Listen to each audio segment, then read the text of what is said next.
What's going on, everybody? Ride with Will here, and I got the DRZ400E right over here. I did some minor tweaking. I changed the seats and the handlebar risers, and I also finally adjusted my rear brakes.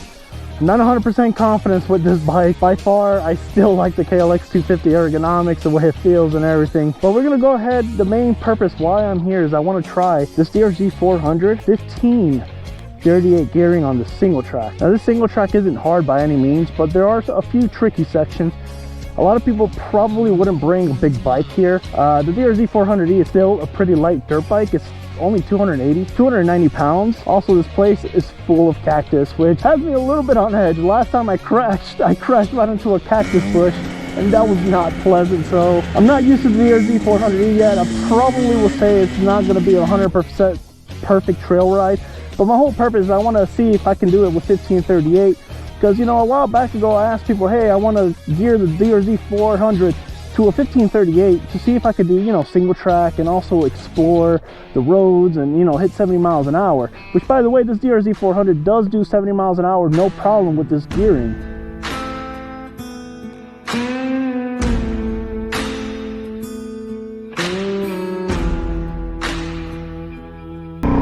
Here we go, 1538 gearing. Let's see how it does. Now, this single track is not super hard. I think I got too much PSIs.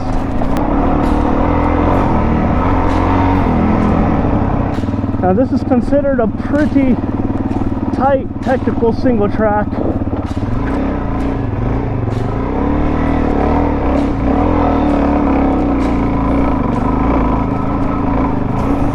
I wouldn't say definitely super hard, but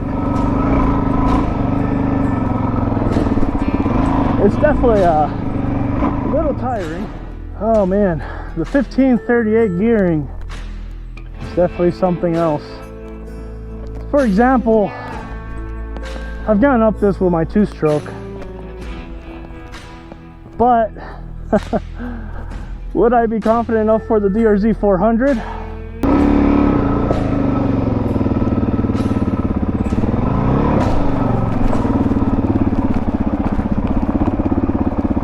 Yeah, that section back there would have been no problem for me on the two-stroke. I've done it quite a few times. I don't know. I don't think I would be. Especially on 1538 gearing, I just feel like the snap is kind of gone. It has low end. I mean, if you're planning to do stuff like this, keep in mind, I've only been riding 2.5 years, but I ride with really good riders who do stuff like this all the time. Tight cord, so I'm holding like my clutch the entire time because I know my low end will be completely gone. Alright, I found the trail. Woo! See, I couldn't pop my front like my two-stroke does. It has that snap. This guy, it's a little bit more trickier. All right, here we go.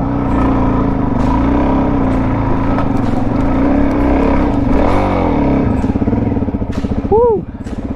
It's a sharp, narrow turn. I mean, unless you're Graham Jarvis or something, it's really hard to speed through this the switchback with that rock, that slant rock. So I'm giving it throttle right before, and with the 1538 gearing, you know, it was a little scarier. Let's see what's going on here. With the impressive torque and horsepower this DRZ400 carries, I'm very surprised how well the DRZ400 can still tractor with its 1538 gearing. Keep in mind, this is around 7,000 feet elevation, tight, slow-moving single track, and the elevation changes of the trail, which the camera does very well at hiding. But to get to the point, yes, the DRZ400 can definitely do tight single track with 1538 gearing. However, on obstacles, it takes a lot more work since most of the power is delivered when in the revs already. I would say the DRZ400 is the ultimate trail machine, and yet alone proves more capable with 1538 gearing. So my suspensions are all kind of, I don't have my sag, I got all this weight. It's not sprung to my weight, and I have hard setting for the road. I forgot to put it on soft. So can it do a 1538 gearing?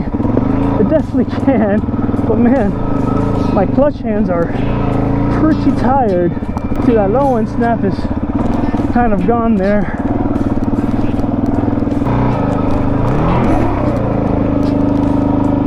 Woo! It is a lot of work, but it'll do it. Oh, damn. Whew. That was a hard hit.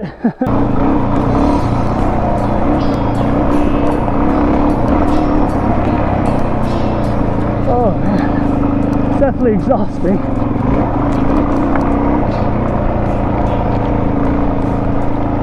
Now I'm sure with a very skilled rider or even a bit more practice on the DRZ400, I can hit some of the obstacles with more confidence. But the purpose of this video is to demonstrate 1538 gearing. Now if I were to leave the DRZ400 with stock gearing or even perhaps 1548, I know for a fact my confidence to hit slower speed obstacles will be a lot better. But if you can master the DRZ400 with 1538, the world is yours since you can easily hit highway speeds on low RPMs. I'm already tired with the DRZ400. This trail doesn't do justice on the on camera. I've done this trail so many times on the TE250i, and this is one of the easier single tracks we have here. I mean, some of these climbs, no problem. Well, holy shit, this is a heavy bike at the end of the day. So that hill defeated me.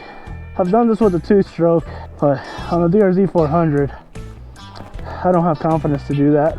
So I backed my way out. I think there's a bypass right there to the left. So just for comparison purposes, you know, between the 2-stroke and the KLX and all that, the KLX 250 by far on that harder stuff, it's more confidence inspiring. The 2-stroke, it's like cheating, because I can do that entire trail with no problem on my 2-stroke. But with this bike, I don't know, I'm just not confident. Especially, you know, it did the trail, no problem, 1538. But I think it's my skill level and me being used to riding 2-strokes, you know. Anyhow guys, let me know what you guys think of the video. Leave your comments below about the DRZ400. Be sure to subscribe, hit that bell button, and I'll catch you guys on my next video.